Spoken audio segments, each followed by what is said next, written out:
بسم اللہ الرحمن الرحیم۔ السلام علیکم بچوں، کیسے ہیں آپ لوگ؟ ٹھیک ہے جی۔ آج ہم پڑھ رہے ہیں حصہ نثر میں سوانح نگاری۔ ٹھیک ہے، سوانح نگاری ہم موصل ملک پڑھ چکے ہیں، سیرت النبی کی جامعت پڑھ چکے ہیں۔ سوانح نگاری کیا ہوتی ہے میں بتا چکی ہوں آپ کو، ٹھیک ہے۔ اور کون سے پڑھ رہے ہیں سوانح نگاری میں؟ آج ہم پڑھ رہے ہیں مولوی عبداللہ، عنوان ہے، اور اس کے مصنف کا نام ہے شاہد احمد دہلوی۔ ٹھیک ہے، شاہد دہلوی، ٹھیک ہے۔ اچھا جو ہے شاہد احمد دہلوی نام ہے ان کا پورا۔ اچھا جو ہے ہم نے سوانح نگاری کیا ہوتی ہے؟ سوانح نگاری ہوتی ہے شخصیت نگاری، ٹھیک ہے۔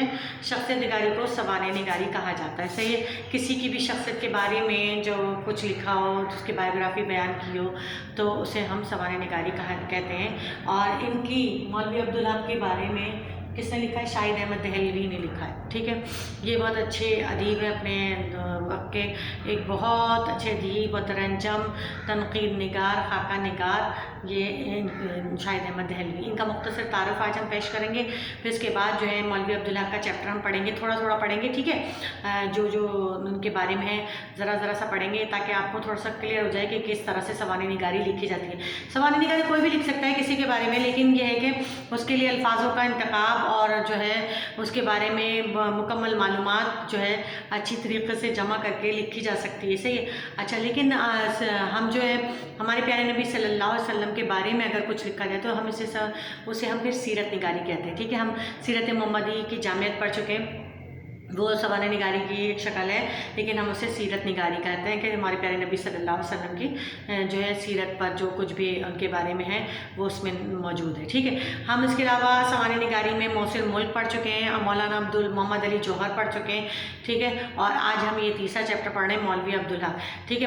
موصل ملک اور مولانا محمد علی جوہر نصاب میں شامل نہیں ہے، ابھی جو ریڈیوس سلیبس ہوا ہے یہ سلیبس میں ہمارے پاس مولوی عبداللہ ہیں، تو مولوی عبداللہ کے بارے میں آپ جانتے ہیں، ابھی ہم ان کے بارے میں پڑھیں گے، لہٰذا پہلے ہم شاہد احمد دہلوی کا تعارف پہلے پیش کروں گی میں، کیونکہ جنہوں نے ان کے بارے میں لکھا ہے، جنہوں نے ان کی سوانح نگاری یعنی ان کی شخصیت کی نگاری کی ہے، تو پہلے ہم شاہد صاحب کے بارے میں پڑھیں گے کہ وہ ان کا اردو ادب میں کیا مقام ہے، ٹھیک ہے۔ 1906 میں دہلی میں پیدا ہوئے ہیں، ٹھیک ہے۔ ابتدائی تعلیم جو تھی انہوں نے اپنے دادا سے حاصل کی، ٹھیک ہے، اور دادا اور والد سے حاصل کی۔ ڈپٹی نذیر احمد کے پوتے تھے، ٹھیک ہے۔ ڈپٹی نذیر احمد کو جانتے ہیں نا آپ لوگ؟ ڈپٹی نذیر احمد جو ہے ناول نگار ہے، ہمارے پاس سب سے پہلے ناول نگار ہے اردو ادب کے ڈپٹی نذیر احمد، جن کا ہم نے اس میں پڑھا تھا ناول ماما عظمت، ٹھیک ہے نا، ماما عظمت، ہاں ماما عظمت ہم نے پڑھا تھا، ٹھیک ہے۔ یہ ان کا ناول، اور یہ وہی ڈپٹی نذیر احمد ہے، اور یہ شاہد احمد دہلوی ان کے پوتے ہیں، ٹھیک ہے۔ عربی، فارسی، اردو اور اردو پر مکمل عبور حاصل تھا، ٹھیک ہے۔ جو ہے انہوں نے اسٹیفن کالج سے گریجویشن کیا، ادبی گھرانے سے تعلق تھا، وراثت جو ہے وراثت میں ادبی ذوق ملا، ٹھیک ہے۔ ابتدا میں انگریزی افسانوں اور جو ہے انگریزی افسانوں اور ڈراموں کو اردو میں ترجمہ کیا، ٹھیک ہے، اور دہلی سے ماہنامہ ساقی جاری کیا۔ بہت جلد علمی ادبی حلقوں میں مشہور ہو گئے، اور جو ہے خاکہ نگاری جو ہے کمال کی لکھا کرتے تھے، ماہر تھے اس میں، اور خاکے کی قلمی تصویروں کو اس طرح پیش کرتے تھے قاری کو لگتا ہے جیسے وہ جس شخص کے بارے میں بیان کر رہے ہیں وہ ان کے سامنے بیٹھا ہے، ٹھیک ہے۔ ان کی تصانیف میں جو ہے گنجینہ گوہر، دہلی کی بپتا، اجڑا دیار، بزم ہم خوش نفسہ جو جس سے یہ سبق ماخوذ ہے، ٹھیک ہے، اور یہ جو ہے ان کی کتابوں کے نام ہے، ٹھیک ہے۔ مختصر سے تعارف شاہد احمد دہلوی کا، ٹھیک ہے، اور اس کا خلاصہ میں آپ کو بتا دوں کہ جو ہے مولوی عبداللہ کے بارے میں جو ہے پیش کیا گیا ہے، ٹھیک ہے۔ پہلے ہم تھوڑا سا چیپٹر پڑھ لیتے ہیں، پھر اس کے بعد جو ہے ہم ان کے بارے میں پڑھیں گے۔ تھوڑا سا میں پڑھ رہی ہوں شروع کا اور پھر آخر کا پڑھوں گی، پورا چیپٹر پڑھنا جو ہے ہمارے لیے پاسبل نہیں، کیونکہ بہت بڑا چیپٹر ہے، تقریباً 3-4 پیجز پہ، جو میں اس کے خاص پیجز ہیں جس میں ان کے بارے میں بیان کیا گیا ہے، میں وہ آپ کو بتاتی ہوں، ٹھیک ہے۔ کہتے ہیں امان دلی میں قصبہ ہاپڑ، اس کی 2 چیزیں مشہور ہیں، پاپڑ اور مولوی عبداللہ۔ پاپڑ ہر شہر میں بنتے ہیں، مگر جو مزہ ہاپڑ کے پاپڑ میں تھا کسی اور جگہ کے پاپڑ میں نہیں تھا۔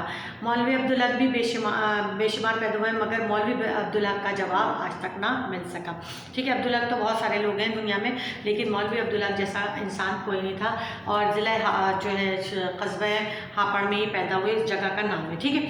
میرے والد کے پاس اردو کے اکثر رسالے آتے تھے، جن میں ایک رسالہ اردو بھی تھا جس کے ایڈیٹر عبداللہ تھے۔ میں کالج کی ابتدائی جماعتوں میں تھا کہ اسی رسالے میں اردو میں ڈپٹی نذیر احمد کی کہانی کچھ میری زمانے کے عنوان سے مرزا فرخت اللہ بیگ کا مضمون چھپا۔